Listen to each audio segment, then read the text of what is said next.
first number one misconception regarding Islam, the top of the charts, is regarding jihad.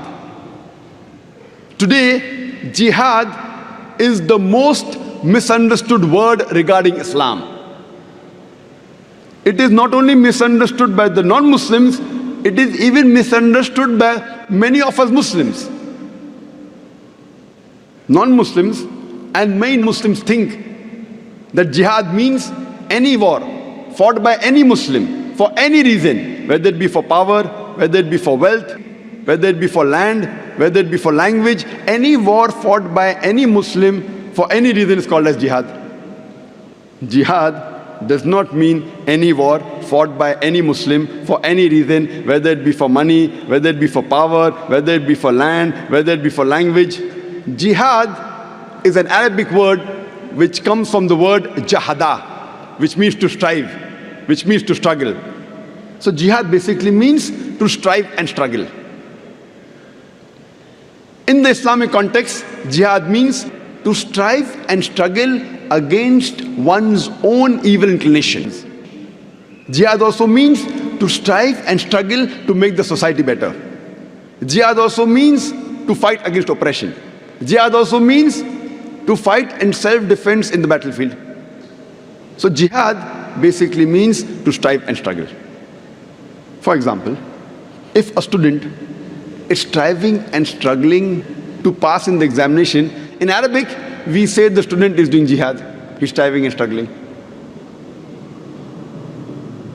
Many people have a misconception and they think that jihad can only be done by a Muslim. There are many verses in the Quran which say that even non-Muslim did jihad. Quran says in Surah Luqman, chapter number 31, verse number 14, we have enjoined on the human beings to be kind to the parents. In travail upon travail the mother bore you, and in pain did she give you birth. Immediately after praising the parents, especially the mother, the verse continues. Surah Luqman chapter 31 verse number 15 says that, but if your parents do jihad, strive and struggle to make you worship somebody else besides Allah subhanahu wa ta'ala, besides Almighty God, of whom you have no knowledge, then don't obey them. But yet, live with them with love and companionship. Here the Quran is talking about non-Muslim parents doing jihad, striving and struggling to make their children do shirk, worship somebody else besides Allah. A similar message is given in Surah Ankabut, chapter number 29, verse number 8, that we have enjoined on the human beings to be kind to the parents. But if their parents do jihad, they strive and struggle to make you worship somebody else besides Allah subhanahu wa ta'ala, besides Almighty God, then don't obey them. So here the Quran is talking about non-Muslim parents doing jihad. And there are various such examples of Quran mentioning non-Muslims doing jihad. Now this type of jihad, in Arabic, we say jihad fi sabila shaitan. Jihad in the way of the Satan. What we Muslims should do is jihad fi sabilillah, jihad in the way of Allah.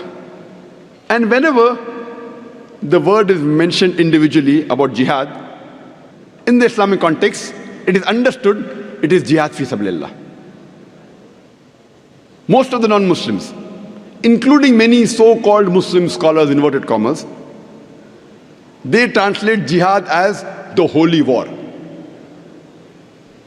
Holy war, if you translate in Arabic, it means harbu muqaddasa. If you read the Quran, if you read the hadith, there is no Quranic verse, there is no hadith which uses the word harbu muqaddasa. The word holy war doesn't exist in the Quran, neither in the hadith. Jihad, as I mentioned, basically means to strive and struggle. And one type of jihad is also fighting in the way of Allah subhanahu wa ta'ala. It is qital in the way of Allah subhanahu wa ta'ala. But jihad doesn't basically mean a war. One type of jihad, there are various jihad for nafs, one type of jihad is fighting in self-defense in the way of Allah subhanahu wa ta'ala. If we see the history of the Prophet Muhammad sallallahu alaihi wasallam, the first 13 years of his prophethood that he lives in Makkah, there were many Quranic verses that were revealed, all the Makkan surahs. Many a time in these verses the word jihad was used. And never did the Muslims ever fight, physically fight. Only when they migrated to Medina, then the wars took place. But yet you find the word jihad in several verses of the Quran which were revealed in Makkah. Many examples I can give you. For example, Quran says in Surah Ankabut, chapter number 29, verse number 69, that those who do jihad in the way of Allah, those who strive in the way of Allah subhanahu wa ta'ala, we open up the pathways for them. When the verse was revealed, there was no war at that time. Quran says in Surah Furqan, chapter number 25, verse number 52, that do not follow the unbelievers, but do jihad against them, strive against them strenuously with the Quran. That means you do jihad with the Quran. Jihad with the Quran means strive to convey the message of Allah. Do you think you're going to fight with the Quran? So here we realize that this misconception regarding the word jihad, it is depending how the media portrays. This word jihad wasn't a problem a couple of decades earlier. After 9/11, it came on top of the charts, number one. Previously it wasn't there. So depending how the media portrays Islam, these misconceptions arise in the minds of the non-Muslims. For more details on jihad, you can see my lecture, my talk, Terrorism and Jihad, an Islamic Perspective.